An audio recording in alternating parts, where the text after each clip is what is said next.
All right, right. Here we are. Hello, Solara. Hello.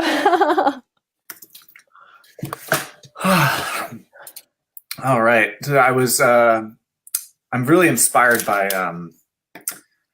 Todd Medina of Sology. Do you watch any of the Sology stuff, or are you aware of Sology Network? No, I'm not. No, he goes live like 4 times a day, and he's done like somewhere like 600 or 400 interviews on his Facebook page. He's got a whole show going on, and I was on his show, and he just goes live. He doesn't even like prepare. He goes right into it because it's all flow, and I love that. I'm so inspired by that. Yeah. Well, that's beautiful. That's what we're going to be doing. I mean, that's what I do on my YouTube channel too. It's just life has taught me to just show up and be present and allow. And so that's what I do. Yeah. So I'm super excited for this. We can take off the banner now, show our names. Boom. So you became visible to me from Sydney Campos's Quantum Leap Summit, or whatever, Quantum Leap Your Life, whatever hype she put on behind that. And you had like an amazing interview with her, super inspired. And what really like drew me to you immediately was the Tesla.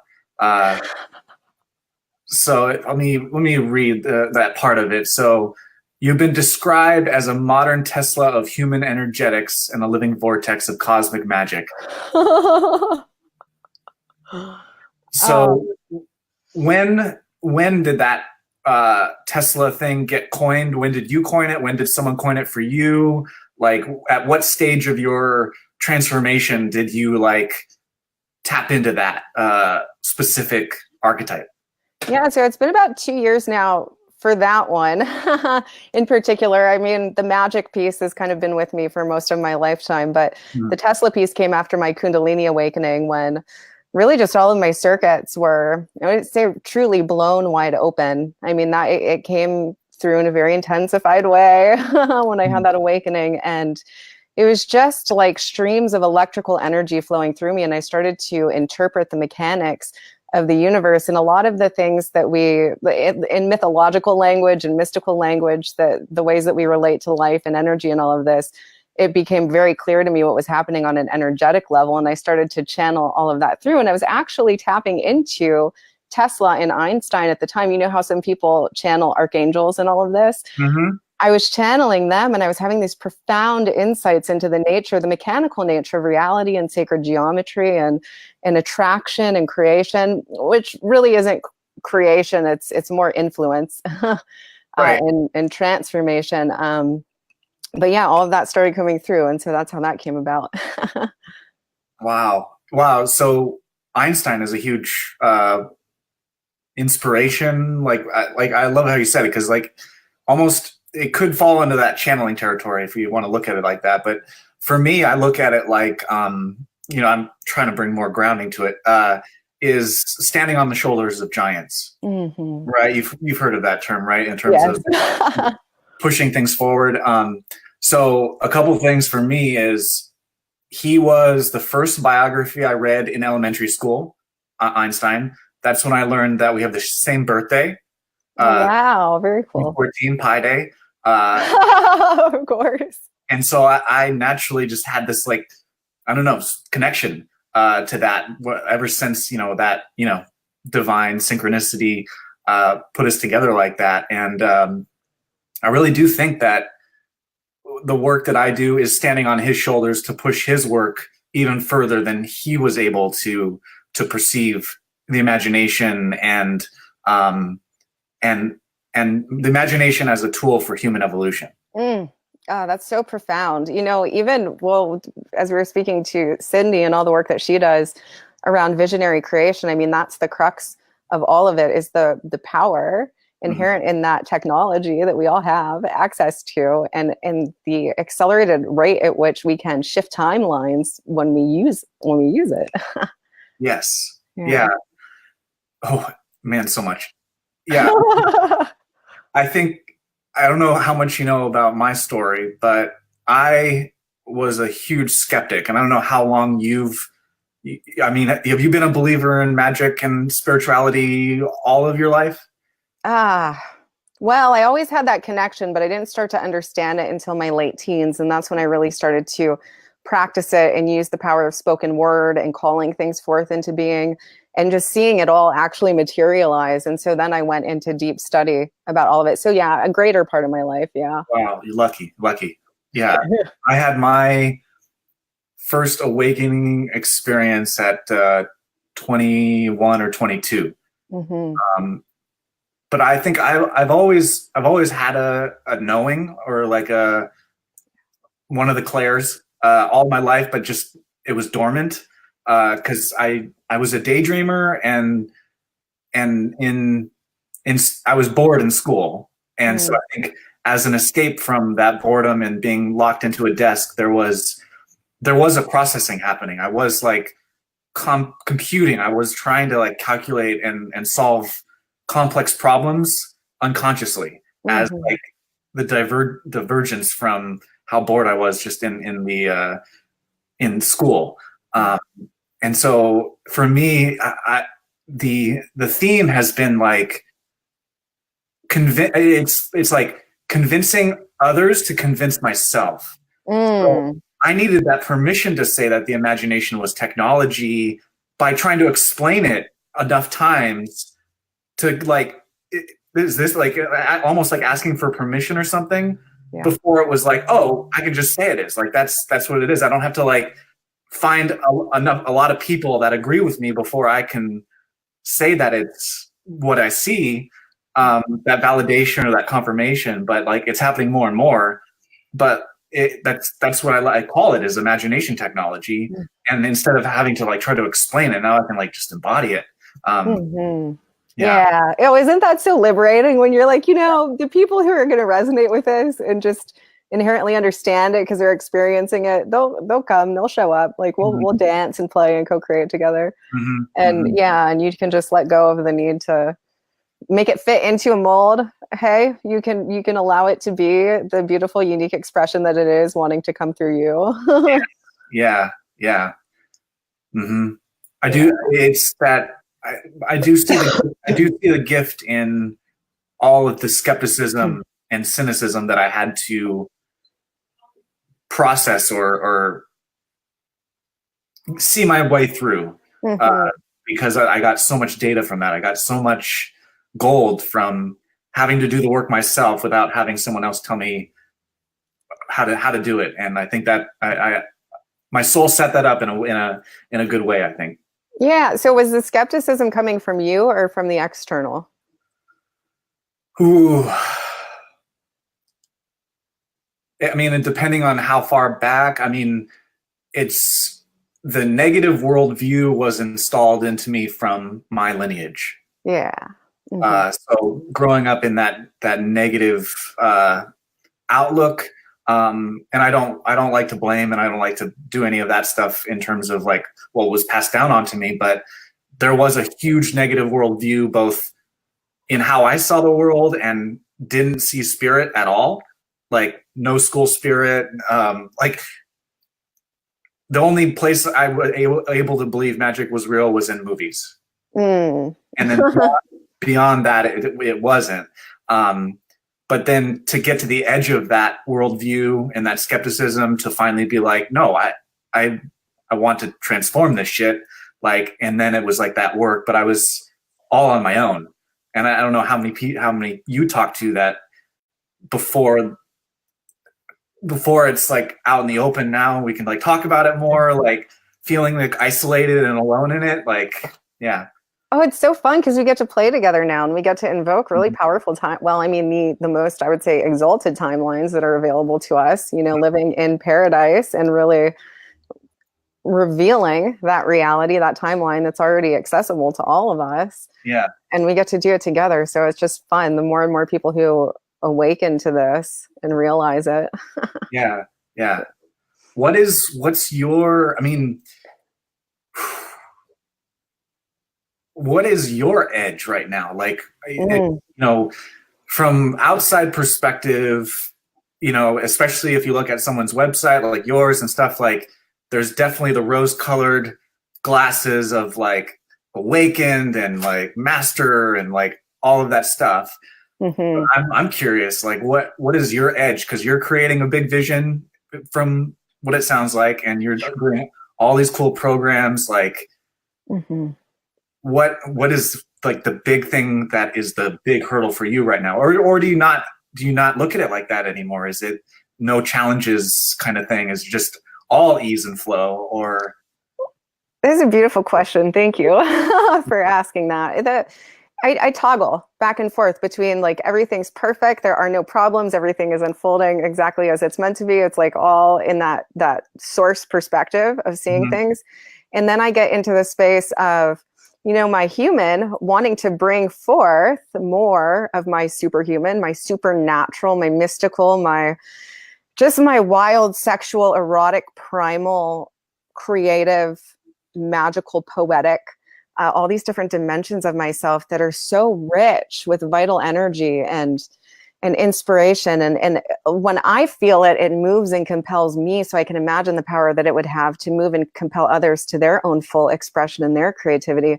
And so that's an edge for me, to let myself go all the way there, because it's powerful and it's strong. And it has manifested some really powerful things in the world. I mean, I've woken up to my own telekinetic abilities through allowing myself to really feel and express this energy fully. And so there's been dimensions of my own embodiment that I haven't allowed their full expression, because of my own personal fears around, not being accepted, which I instinctually know, the more that I just allow it to be fully, I'll be accepted and embraced even more. But it's just a dance that I do in my own mind. Yeah. So just being fully in the power of that, of my emotion, of my passion, of my creativity, of my sexuality, and letting all the different degrees on that spectrum shine fully. Because that's, when I'm in my own space and I'm doing ceremony and I'm doing activations with friends and clients, like we go there, we go into the truly otherworldly spaces and places. It's almost like, I've never done plant medicine, but I feel, Mother Ayahuasca all the time. Like she always comes into it's that kind of energy that is activated in these spaces, and it's powerful and it's beautiful. And it's just, I want to bring that forward more. Where do you feel is, I mean, it's interesting when we talk about the desire to transform the world, because the world is a reflection of ourselves. And so we either see the heaven on earth and then there's nothing to change, there's nothing to fix, or we buy into the judgment, or the we can better it. Like there's a betterment, there's like an evolution happening. And where are you seeing the need for the most transformation or change? Consciousness, first and foremost, because nothing, big picture. Nothing can change in a lasting way, in a real tangible, solid, expansive, like lasting way, until we shift the consciousness. And that consciousness is to embody ourselves as source, and to recognize that paradise is already here, that we're all already perfect, full, and complete. And then to start our creations from that space of wholeness and perfection, and not from the space of, self-improvement and self-help, which inherently implies lack and not enoughness. And so a lot of these major paradigms have to shift in the leadership community and the coaching world and the creative community, all of this. And we need to start from the set point of, we are source, we are the almighty powerful creator, the omnipotent, omnipresent creator, and come from that space. And then, a lot of the challenges that we have, or opportunities that we have on a global scale, will naturally start to resolve, because we're operating from a higher octave and dimension of consciousness. Because all of those things are created from temporary forgetfulness, I suppose, us forgetting who we truly are. And so we create out of alignment. But when we're in that alignment, then our creations can be in alignment too. So a lot of those things would naturally start to resolve themselves. But you've got things like education and food and resources on the planet is huge. Interconnection, cooperation, our schooling systems, all of these things, are governmental structures, or even the way that our cities are built, our transportation, the fuel and the resources that we utilize on that level. All of that would shift, and all of that does need to shift, but the consciousness is first.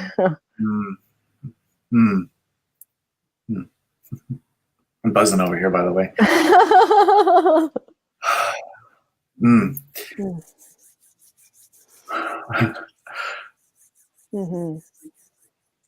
Yeah. So it's really, and this is the beauty, I think, of a lot of the work that so many of us are doing now is like, what would it be like to live like Nirvana is already actualized? Because if you're a creator and you're a manifester, that you've got to live in the vision. You have to live as though that vision is already actualized. So you take on the mental construct, the consciousness construct, that reality is already actualized, and you live in that way. And so, a lot of our own mental paradigms shift, the way we show up, how we feel, how we live, how we interact and engage with life and people and our bodies, and all of this shifts when we come from the perspective of, okay, that's already actualized. How would I live if Nirvana on earth was already here and there was nothing to fix or solve? And so the first thing is for each of us on a sovereign level to start shifting our consciousness paradigms around all of that and to start living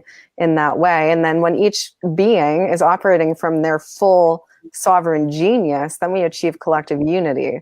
But that collective unity doesn't happen until we're each in our own sovereign expression, because we're all needed in that way. Like, one of the major things, and this is why this is the tagline for my business, Actualize Your Genius, is because once I started to, I traveled for 10 years all over the country, different countries, and studied so many different philosophies and religions and sciences. And I mean, really deeply. I did sacred ceremonies, and I fasted and I prayed, and I really got into the meat of a lot of, just everything. I just wanted to soak it all up. I wanted to learn. And so I did that.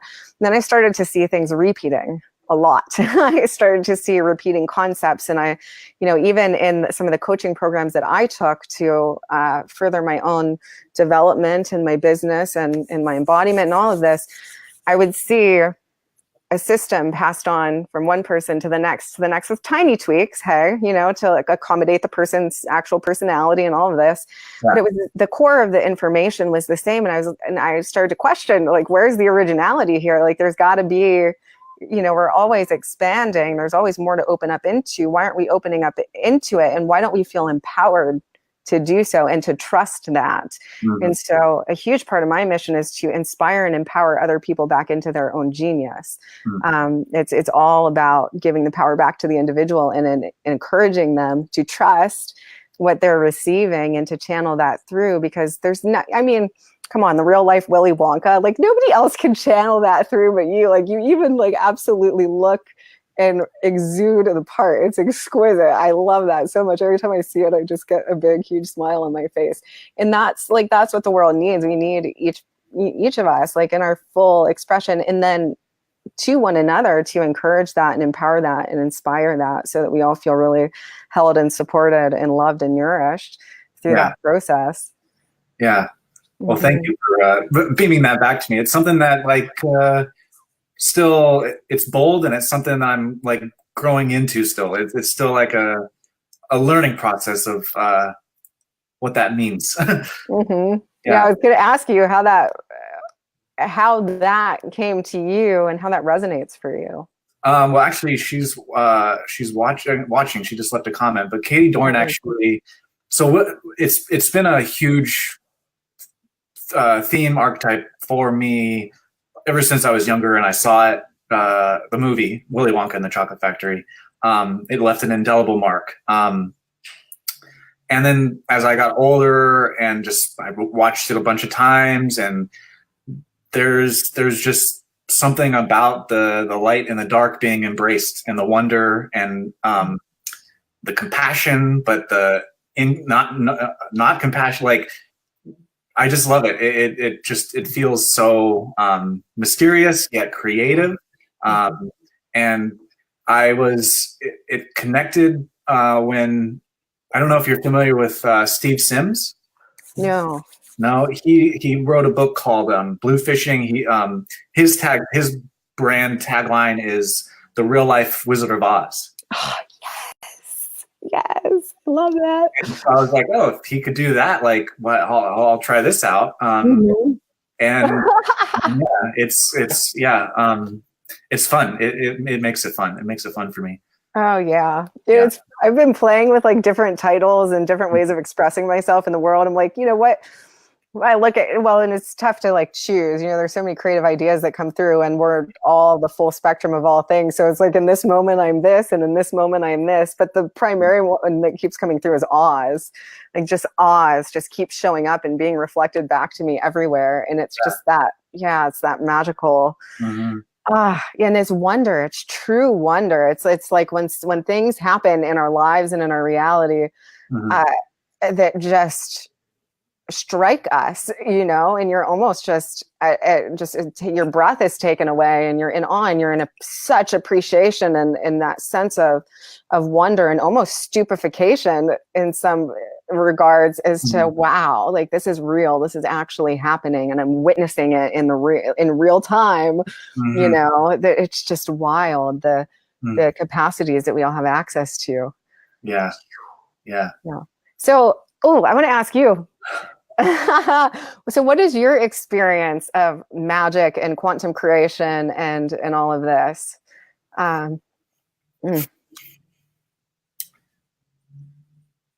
It's like I said, coming from the skeptical side, I had to build my own. It really can't, like, the way I describe it is I built my own link to infinite intelligence from the ground up. Because I didn't want to, like you said, I didn't want to just continue someone else's, or like, I read a bunch of books and all of, like, I soaked myself with information, but at a certain point I realized that it's not about the information, it's about the imagination. And that is a shift, like going from information technology to imagination technology. And so I understood what the dynamic was, 3D, 4D, 5D, like, going from the infinite down to the finite body, like, and that whole flow. And I was like this perfectionistic OCD, like, cleaner of making a clean link.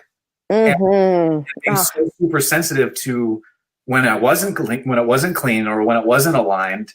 But I was doing this all myself because I felt like I was the only one doing this in the whole entire planet.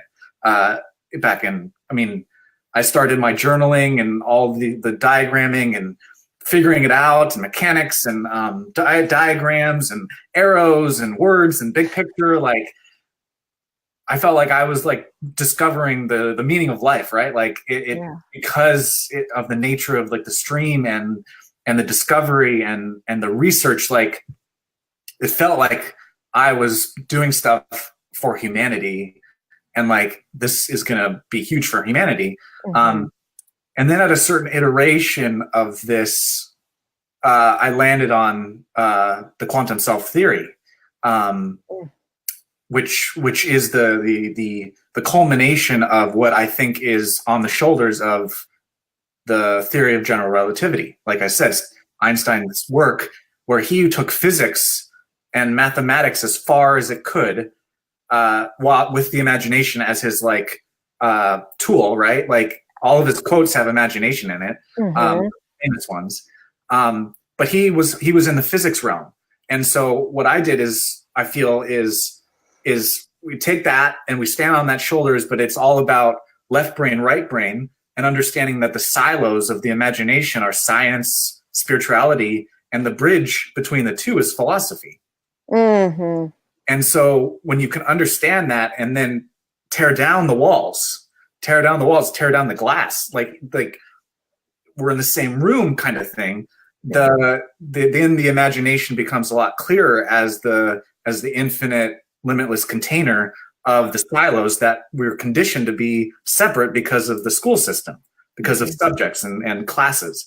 And so the quantum self theory, I feel, is going to have a the funny thing is, when I was discovering it, I was like, this is going to be the next great leap in evolution. Oh, yeah. And then now it's a marketing term. You hear quantum and quantum leaps, and like it's a thing now. Mm-hmm. But like when I was doing it, like I didn't perceive that time, that timeline, or that perspective of or what do you call it? Perception of reality yet. Mm-hmm. They weren't. It wasn't visible to me because I wasn't at the frequency yet. Mm-hmm. But because I thought I was discovering it, but in a certain way, I did discover it from my perspective, and then the whole world changed. Yes. You know, isn't that just so good? It's so juicy. It's like you can change the whole world from the inside out.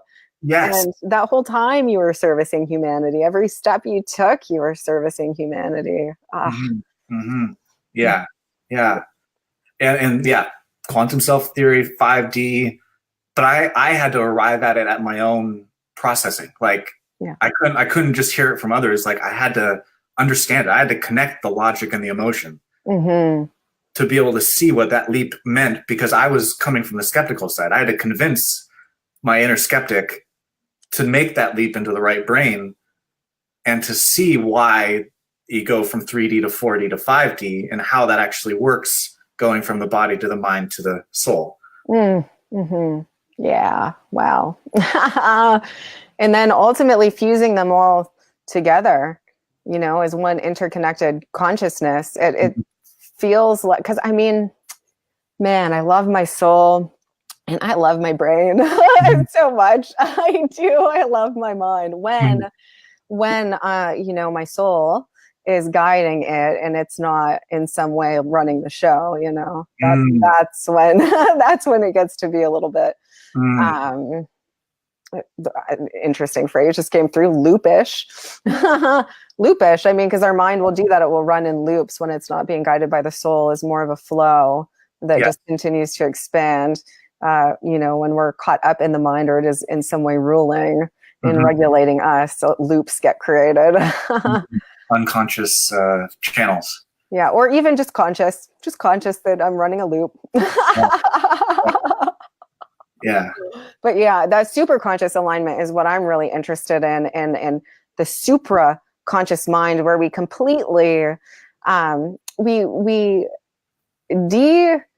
decondition, or we regenerate the unconscious mind. We shift into the space of the conscious mind, and then we start to operate fully from the supraconscious mind. So this is where we're in that full source embodiment, the quantum creator consciousness, which is a profound field, because you're walking around with your mind expanded into infinite mind, and you're living in that field. It's so multidimensional, you know, it's not really finite in the sense of I'm just existing from, you know, Solara, or this expression of consciousness. I'm really existing as the larger constellation of self, of consciousness, of mind.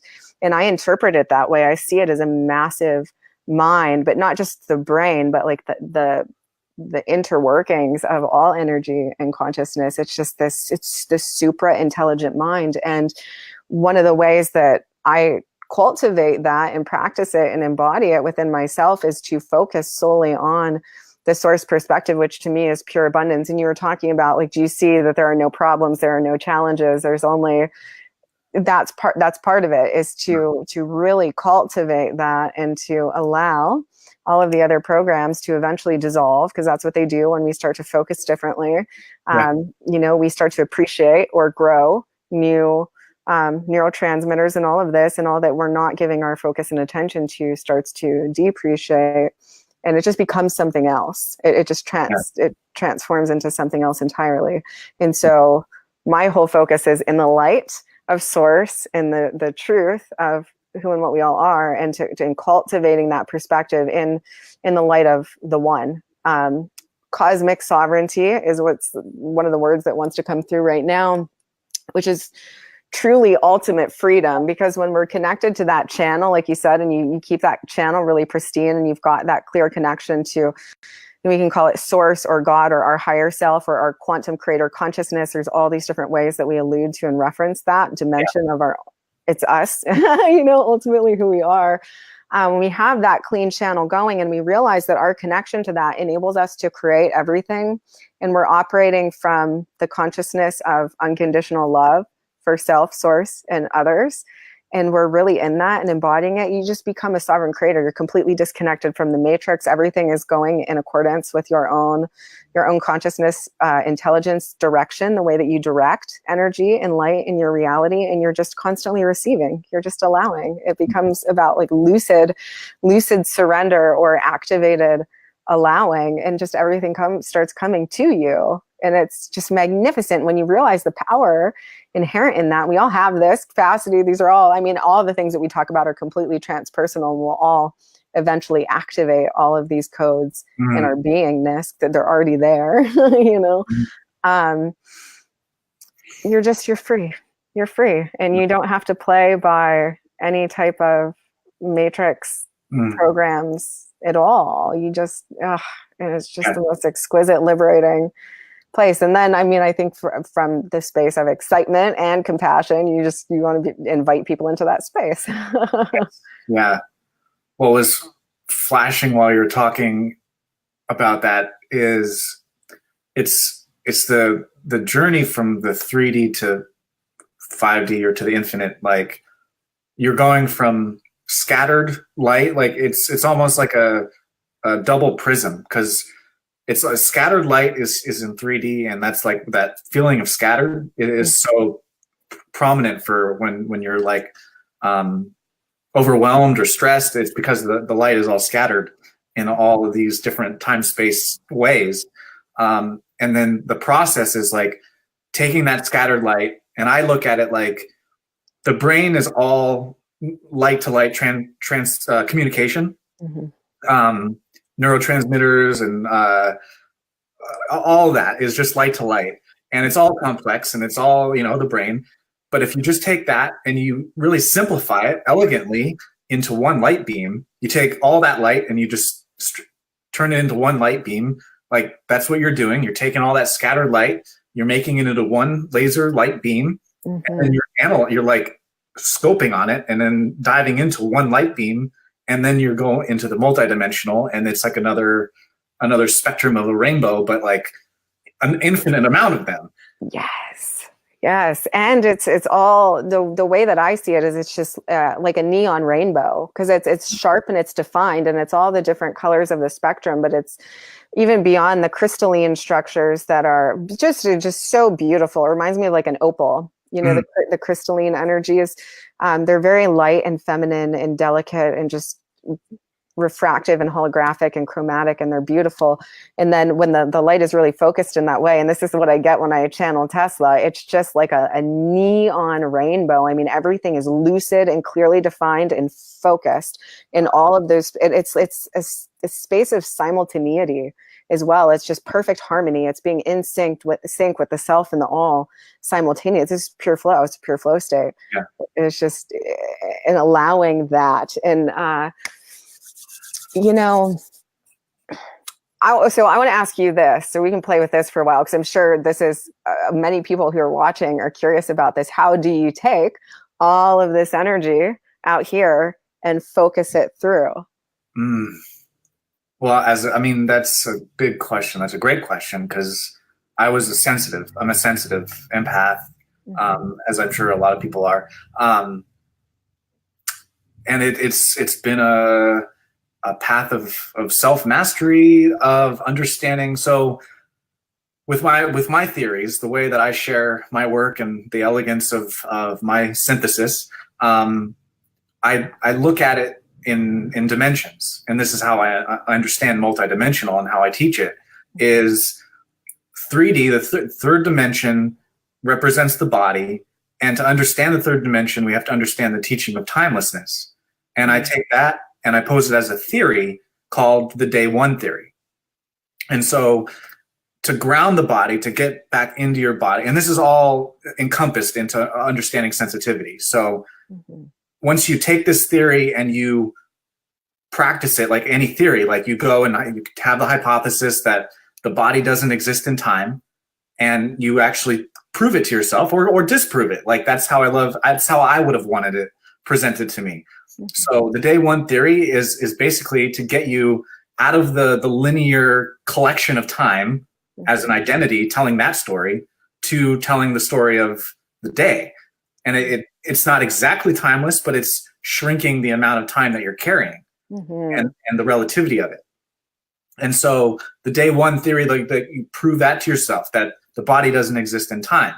And then the next step is for 4D, which is, I look at 4D a little bit different than I think the crowd does. I look at 4D specifically. That's the self-conscious mind. That is the stuff that you see that I can't see. So it's like you can see your mind, you can interact with your mind, but I can't see it. That means we're in a different dimension. We're not in the third.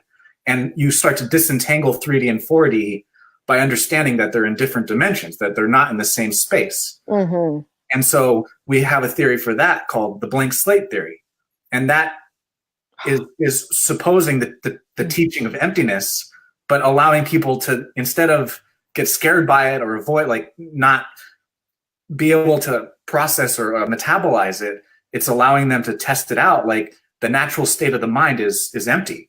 And it's instead of like saying that the emptiness is the way it is, it's allowing people to see, oh, the fullness is not the natural state. The natural state is empty. And so we can clear the 4D that way and be able to get the timelessness and the emptiness. And then that allows you to finally be ready for the quantum self theory, which is the 5D, which is the discernment between the mind and the imagination. The mind is the box. That's this prison cell. And there's like a little stick figure. That's how I draw it in my journals. Like it's like a cube with like this little stick figure in it. And then that's the mind.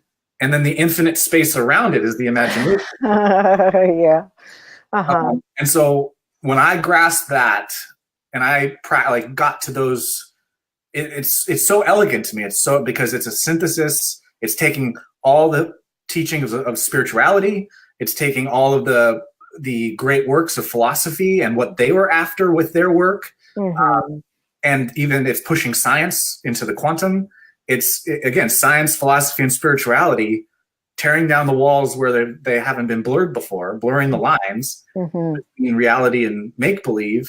And all of a sudden now you can open up that channel instead of it being constricted, which causes the overwhelm of sensitivity. Now it can flow, and then now you can start to go to higher frequencies where the lower frequencies of pain and stuff start to not affect you the same way sensitive wise.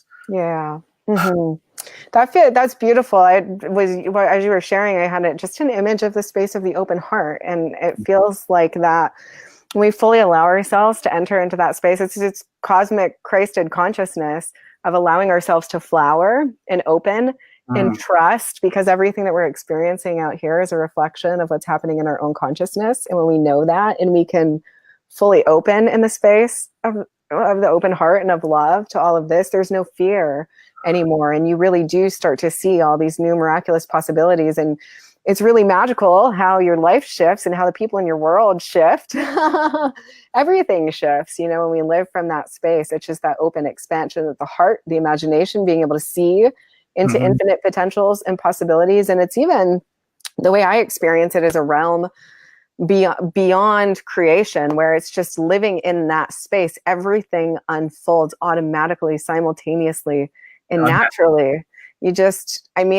I love this space. I love dabbling in the magic of asking and defining and all of that. And I also love to be in the space of just pure allowing. I'm living in the space of the open heart, and things just show up, things come, and it's profound. And it's often, and that's the delight of it, because it's at a core soul level. It's what resonates with me, but my mind didn't conceive or concoct it in any way. It just, I allowed my soul to deliver. And it's just always such a surprise and a delight when that happens. I love it. So just different dimensions and realms of create.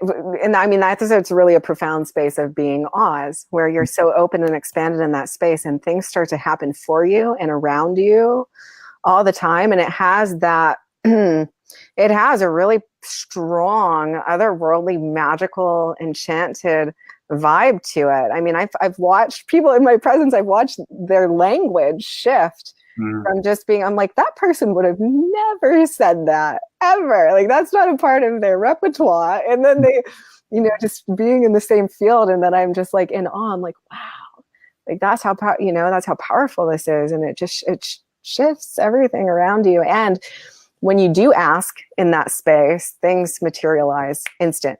I mean, we're talking instant, you know, there's no time gap. It's just completely close. But it's, you know, and as somebody who is also incredibly, incredibly, incredibly sensitive, I just feel like every note, every tinge, you know, as it starts to resonate with my own musical instrument, when energies come in, the sensitivity for me has been allowing myself to open into that fully and to trust it, to know that it's safe to do it, and that actually my willingness to open into it is my protection. Like, me being in the full light of that is my protection. And I see also, because I can see frequency and I can see energy, being in the sphere or the field or in proximity to certain people, I watch them get bumped out of my like literally. It's like this invisible bumper that just, I'm like, wow, it just, that energy can't even come in. Like, it just can't, like only what's in resonance with the light and the love. And so it's been such a fascination. And you know, just how like you were getting that pure, clean channel, like a part of it for me has also been that, so that I can feel and be fully free and sovereign in my reality, and just how to embody that light, embody the space of being in the open heart at all times, and live in the light and the protection and the beauty and the grace of that space. Because then there's no fear there, and it's just it's so innocent and so pure. And I just got this comical image of like, you don't hit any red lights when you're driving, do you? Oh man. Well, yeah, I say I do, but I don't try to, you know, that's not something that I try to. What doesn't happen is when I'm in the airport, I never have to wait ever. It's great. Like, when I'm traveling, even like between countries, I don't ever have to wait. It's great. I love it. I just walk in and I'm like, open, and here I am, world, and I'm like, let's get the shortest line. And always, every single time, it just a perfect example. It's so funny. Last time I went to the airport, there was a huge line, right? And there's huge. It was all the way to the end, and it was full. And I got up to the end of the line, and one of the people who was regulating the flow of people said, guys, there's a whole other lane down at that end. There's nobody in it. It's going to be about a 5-minute wait to get all the way through customs. And I was like, shoot, here, we're going this way. And so it's just fun. Like, those are just fun perks. And there's that on a regular basis. And, you know, just all the things that your soul desires, like love and romance and creative ideas and insights, and just literally feeling lit up and inspired to create on a regular basis. I think that in and unto itself is something that I find deeply satisfying and fulfilling. And the amount of love that I feel in my heart sometimes is overwhelming, that it moves me to tears. Like, the actual genuine bliss and ecstasy that I feel, and it's in my heart, you know, I mean, it can be sexual too, but the what I experience as true bliss comes from my heart space, and it just moves me to tears and of appreciation, and, you know, resources and wealth and finances and just all the miraculous gifts and surprises that show up. It's all just icing on the cake that comes from being in the embodiment of, you know, what we are, really, and living in that space of pure. It's pure, so pure. It's pure heaven. It's absolute paradise, and returning to our original nature. And a word that comes up for me a lot is Eve. You just being a virgin unto the moment and allowing everything to feel fresh and open and expansive, like a spring day, like, kiss of sunlight, and just allowing that energy to infuse me. So these are states that I, practice cultivating and opening into and grounding in. And yeah, I mean, that's the transformative work that I do with people, is that I just take them directly there. You just go right to paradise. We just go right to paradise. And we use all those tools and those technologies, why not just go right there? Yeah. That's one of the discoveries that I had in studying physics and quantum physics, and even superseding the laws of physics and quantum physics. I'm like, it's all operating according to our belief. Anyways, and so if we can just go directly to the result, if we can go directly to the spaces and places that we want to cultivate, why would we invest energy in any other dimensional timeline? And that's a valid choice too, if we want to do that, if that's something that we truly want. But for me, I was just like, I'm just going to just go directly to the cultivation space, because it's all this energy and time that we use trying to self-correct and fix and save and solve and find the problem and the root and the core and the trauma in which we recharge and amplify, and all of that. We go back into the pattern and we reignite it over and over, when we could be, and this is the energetically efficient part of my being, we could be taking all of that energy and putting it over into creating our own version and rendition of paradise, and truly embodying ourselves as that, and awakening the higher consciousness states of that, so that it's not just a concept, so that it's felt and it's lived. Like you were talking about, you had your own journey into that. And so the cultivation practices that I utilize with my clients are the ways that I opened into the felt experience of that. And I'm really blessed and fortunate to be able to catalyze that now in people, and to support them with accessing it, in their own, for their own self. But then you're seeing it, and you're feeling it, and you're resonating it when we're guided into these energetic states of being, and we have these revelations and epiphanies. And then once that first direct felt realization happens of anything, really, because there's so many ways that it's not just like we have an awakening, there's so many awakenings. But once that happens, it's to go into the cultivation space of that, so that we're charging up that reality and that timeline in service to ourselves, and then ultimately humanity. Yeah.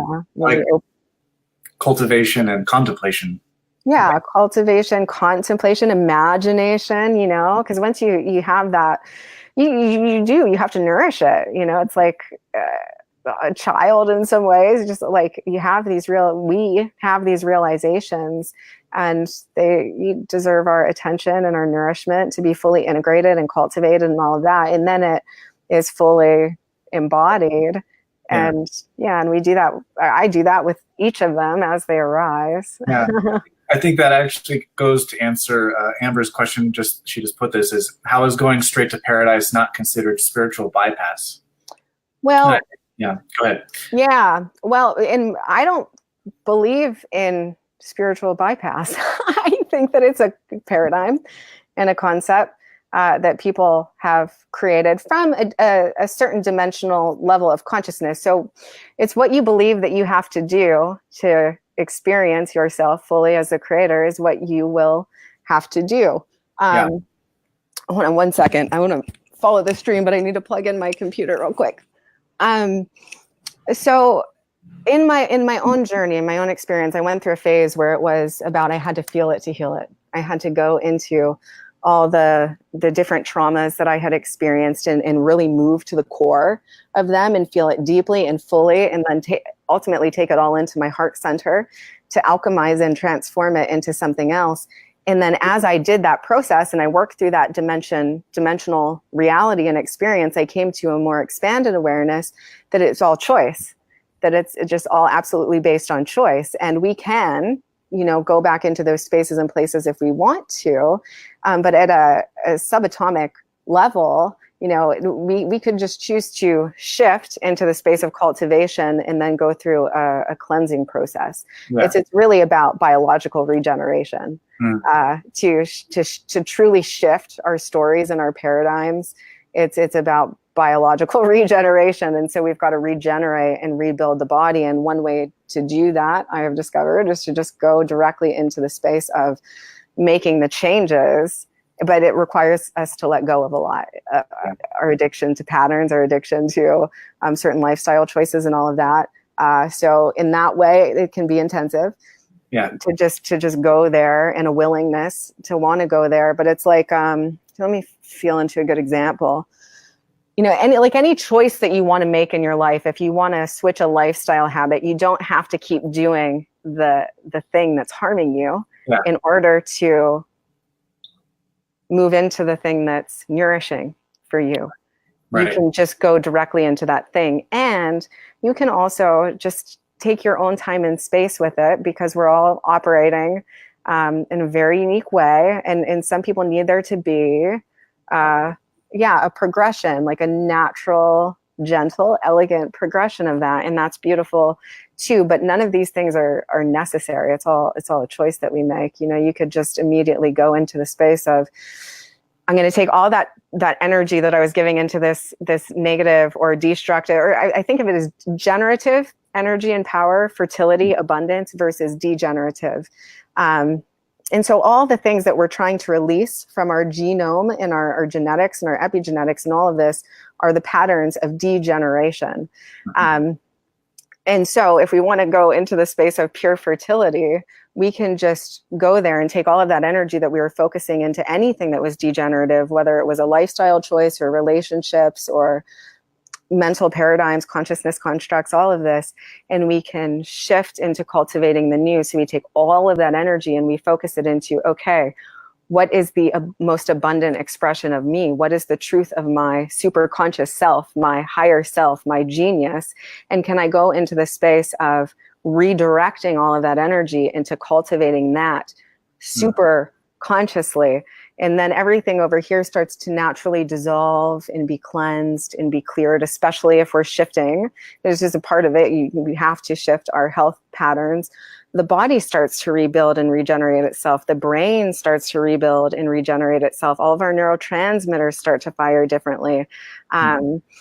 So I see it as a choice. It's exponential, you know, it's not, because could you imagine having to go back and repeat and find the core of everything? You wouldn't, I mean, when would you live? When would you live fully? When would you live fully in your full happiness? If you had to go back through and repeat every trauma or how could you know to even locate all of them? I just, and as somebody who went through those phases of really deep, intense, in profound ways, you know, I say this from a space of experience and discovery and wisdom and love to help people start living their most empowered, healthful, liberated, abundant life now. Yeah. I think if I could just offer, I mean, you perfectly succinctly said it, but to me, it's that spiritual bypass idea concept.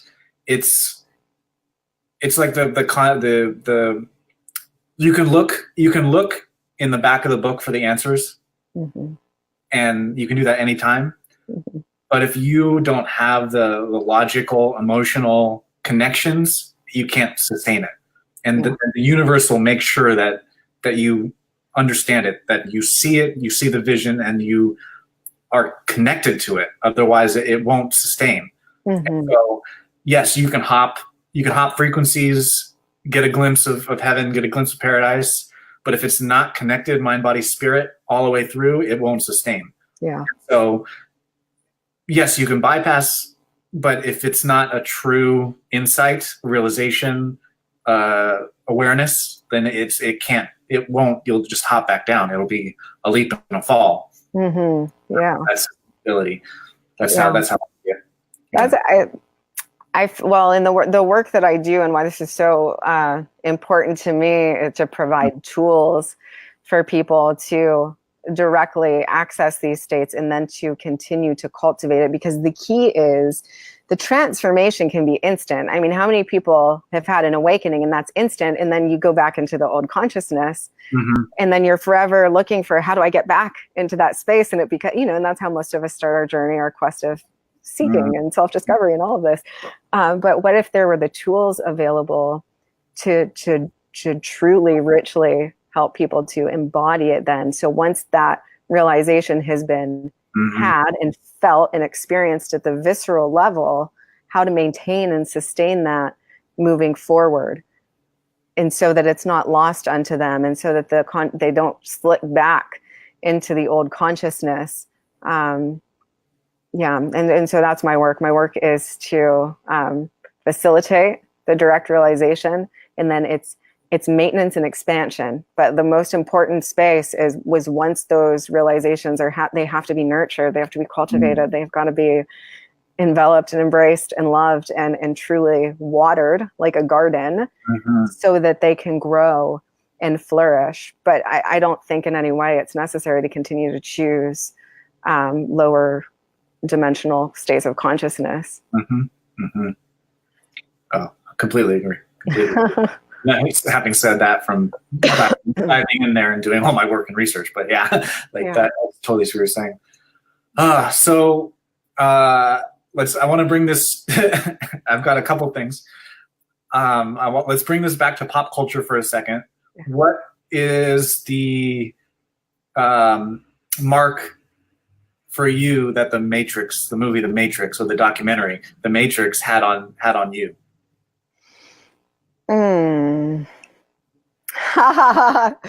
Just Neo dodging bullets and being the one, and just following the white rabbit, and how much of life is like that, just following the white rabbit. Hey, like trusting. It's just a massive trust fall that we're constantly surrendering into. So those were like some of the key points that really stood out to me. But it's been many years since I have watched that. But the mystical interpretation of what all of those things mean, like truly, what is it to follow the white rabbit? What is it to really dodge a bullet? And in the otherworldly realms. So I don't know how long you have. We're almost at the top of the hour. I just wanted to entertain, since we've got Einstein and Tesla in the same room, let's come up with, to me, if it's not a suppression out there, government or whatever, where is the next great battery technology? The next leap in I don't know if necessarily we as a humanity want infinite energy in form yet. I think there might be still some allegiance to having scarcity in a way for learning and stuff. But if we're brainstorming, if we're going to make a battery startup together, and we're going to push science to the limits and come up with the next great battery technology, what's coming up for you if we were to put our heads together, put our brains together, and what do you vision for battery technology? So are you looking at beyond electricity? I'm looking at having my phone last longer than a day.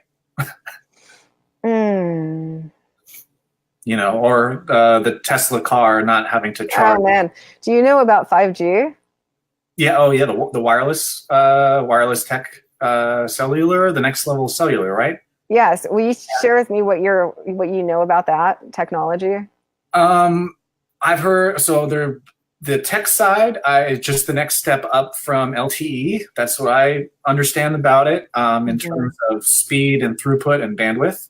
And then on the dark cabal side, I heard that there's a lot of energetics that influences our consciousness, and I don't really buy into that stuff, but that it's a suppressing consciousness, or that it influences minds in a way. I've heard the conspiracies around that, but and then other than that, I don't know much about it.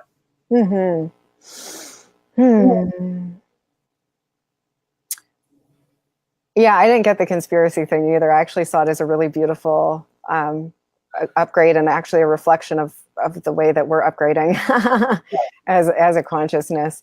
So there's so many ways that free energy can be utilized, but one of the most powerful modes of free energy is actually wind technology. Wind technology, of course, solar technology, electricity, and crystals. Utilizing crystal technologies in our devices to make them run and last.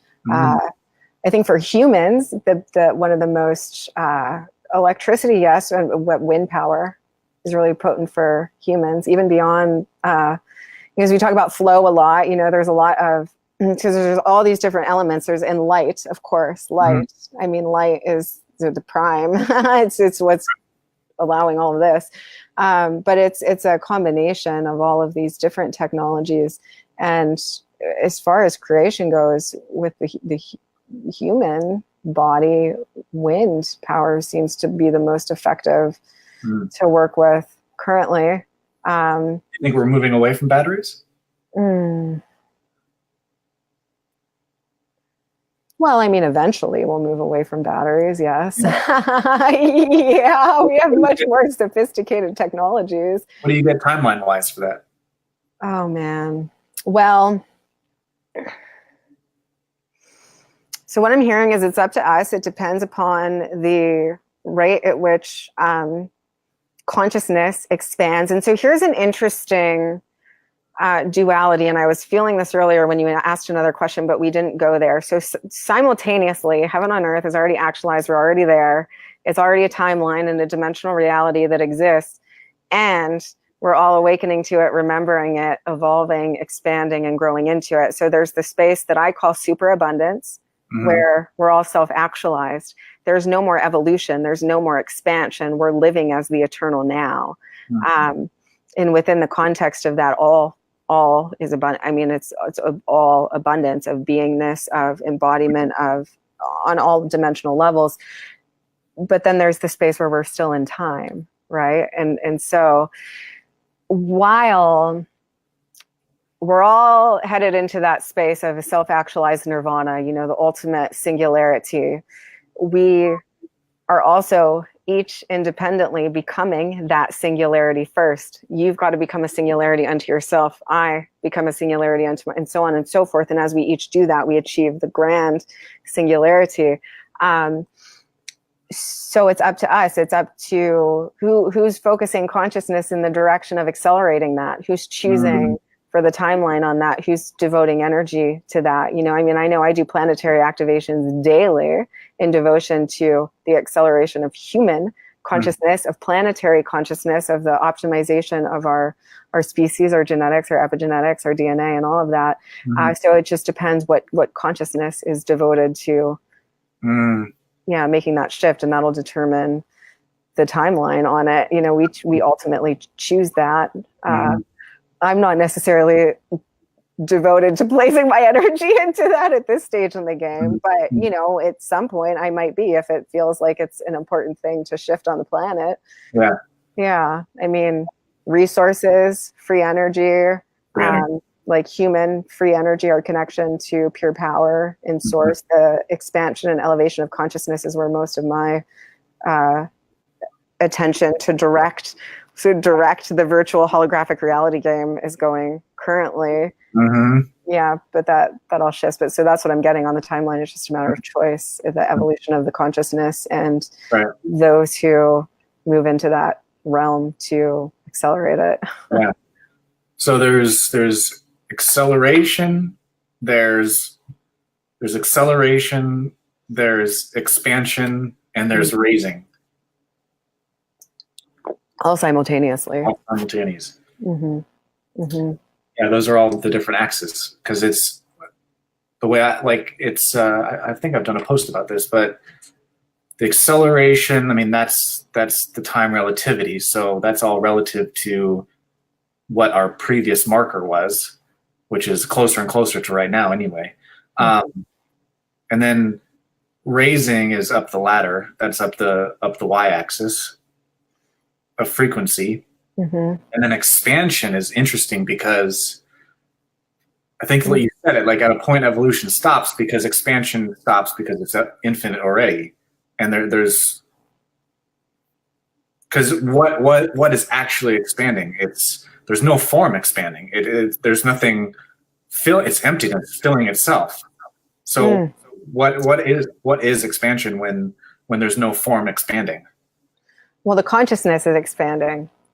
And so looking at, if we want to take the image of, like a flower or a seed of life evolving into a flower of life, and this is happening at the micro and the macroscopic levels, so just to paint a picture here, looking at, we've got a whole entire solar system and multiverses inside of our own human body. And we can see this if we take a microscope to any dimension of our beingness. If you look into the galaxies and the stars, which is why I have that NASA footage at the bottom of my website page, because to me, it's awe-striking that the stars that we see, and that's our potential. That's the same potential that lives in our DNA. It's light intelligence. And so that is being mirrored and reflected in the cosmos. We are the microscopic organisms of another massive avatar. You can even begin to imagine that our actual solar system, or the chakras, is the solar system of another larger avatar. Talk about humbling and awe-striking. And feeling the exquisiteness of that and the awe. I mean, there's really the awe of that. So every time I look at that video, I'm like, man, like that's the DNA of another being. And when we're all made of that, and that's what our potential is. And so expansion is, when we're in that's any dimensional octave of consciousness, it really truly moves infinitely in and infinitely out. That's why if science, we are the makers of science. If we are looking intently for something, we will discover it. And that's why there's always a smaller particle, a larger reality, and all of this, because we are the observers, which is a fun place to get into with magic. And this is where I love to play, is bending the law, because it all comes down to the observer in the belief that we have. Is Neville that said, the power of belief is a power against which no earthly force is of the slightest significance. And if we can really grab hold of, and it's like a feeling, it's a knowing, it's just power. So you're literally operating from supramind, and you're observing the reality in the timeline that you want to create. And yourself as that powerful infinite creation. And so it materializes, it actualizes. So these are just fun creator technologies to play with. But the expansion is, if we're operating at a certain level of consciousness, and so we'll take it as, if we're at the seed of life, or a seedling, or just at the planting stage. And so we're in this kind of space of being able to see within this dimensional prism, this dimensional octave of resonance, of frequency. So we're only able to perceive at that level of frequency and all the information that comes with that frequency. And when we have some type of an awakening experience, however that comes to pass, we go through an expansion in frequency, resonance, vibration, musicality, tonality. The octave widens, the light intelligence, the information, the consciousness, and the perceptions that are available also widen. But in the next expansion, the energy behaves a little bit differently. So the rules that applied here that we were so certain of, and this is the thing around spiritual bypassing too, what I was alluding to is that if we believe that that's what we have to do to create progress, then that's what we have to do, because that's what our beliefs are aligned to. But how the energy behaves in this dimensional octave are completely different from how the energy behaves out here. And you can see this reflected throughout science as well. And discovering on the, from the micro to the macro, and how the energy changes, and how the rules and the laws of nature are a little bit different, and how with quantum physics it starts to get a little bit weird, and there's inexplicable things happening. And it's the same thing with us and our consciousness. So the more we expand our consciousness, And I almost see it like what's the holographic reality. Just imagine a disco ball moving from the inside out, and there's all these mirrors, there's all these holograms, and it's reflective. Every time we move out, we gain a whole new realm of perception and access to new information and frequency. And that just continues to go out and continues to go out. And it's just this massive mind that's interconnected. There's all these networks that are constantly transferring information and data, and we're becoming aware of all of that, and we're expanding our capacity to hold that. So part of our evolutionary process is to expand our capacity to contain the information of what we actually are, and then to allow that evolution and that expansion to continue. So we're always just expanding our own capacity to empty, but via the emptiness. So flow, we call it getting out of our own way, or not being self-conscious, is a capacity to step back and to allow, but we're being filled constantly. We're being filled by higher intelligence, by light intelligence, by expanded consciousness, but we're not filled with, our own,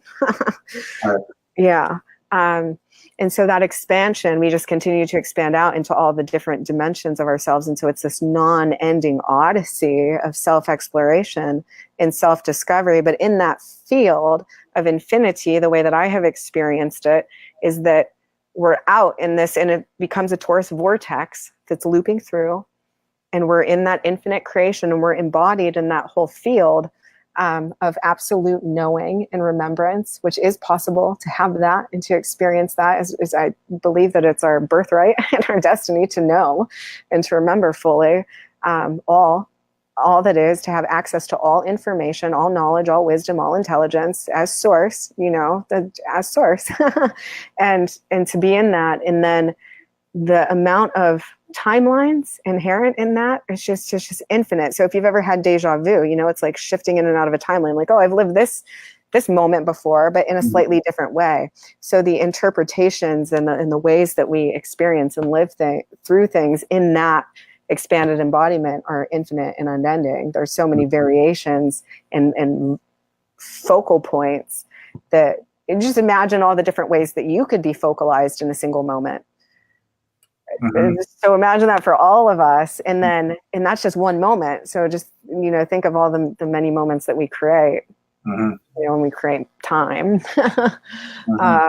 using our mind and our imagination and all of that. So the space of that I experience as absolute empowerment and embodiment is being in the embodiment of infinity, and having that remembrance and having access to all of that interstellar information. In my own experience, I've gone through all of these powerful expansions and consciousness, and seeing all the different ways that energy behaves. And, but even being in the openness and the expansiveness of that, I'm still always learning and growing and exploring and discovering new things about myself. But it's more from a it's more from a creative, expressive space than it is from a space of transformation and trying to figure out who I am or what I am and all of that. It's more of, okay, now that I know what I am and who I am and the powers and the capacities I have access to, what do I want to do with that? How do I want to create with that? How do I want to guide and invite those who feel called and inspired and ready to take that journey with me, to take that journey together and to play and to co-create and to have fun with that? Man, we're these infinite creators. That is a big tilt. That's a big tilt. And I feel like I'm just clearing through that tilt of transformation, like the grind of spirituality to the play. For me, the grind, I've so much passion for it that it was, the work and play are really blended. But that tilt from, all right, now how do I use this? How do I play with this? Like, it's a whole new momentum. For sure. Yeah. Yeah. And thus liquid Nirvana was born. It's mastery. It's mastery of, creator technologies. Okay. Now that we're fully embodied and we remember, how do we hone and master all of these gifts? So there's a lot of ancient Egyptian technologies, the technologies the Mayans were accessing. It's just all that we all have access to completely. We talked about earlier, just transpersonal capacities, but the fun space, the fun space of magic. Fun space of magic. Magic is real. Oh yeah. Oh wow, that was just brilliant. Yeah. Thank you. Thank you. Yeah. Thank you for inviting me on, and oh, so exciting. And yeah. Yeah. Well, thank you for hopping on. I would have flowed like butter. Yeah, feel free. I mean, do you want to plug your program, or like tell people about like how they can work with you if they're called to it? Yeah, so if you feel inspired to connect with me in any way, you can head over to my website at solararose.com, and there's offerings for energy activations, DNA activations. You can read a little bit about my course, Liquid Nirvana, there. I invite you, if you want to discover more, to schedule a connection call with me. That way we can, really connect with one another and see, you can get into the details and the juice of the program and see if it's a beautiful fit for you. And Solara Rose on Instagram and Solara Sophia Rose on Facebook. So those are the primary ways to connect with me. And just giving thanks for everybody who tuned in and hung out with us tonight. And you, I'm almost like speechless I'm just like the way that we connected, and all of the beautiful synchronicities and alignments, and just thankful that we're here doing this, having this conversation. So yeah. I love collaborations. I want to make something with you. I want to create with you. Yes. Yeah.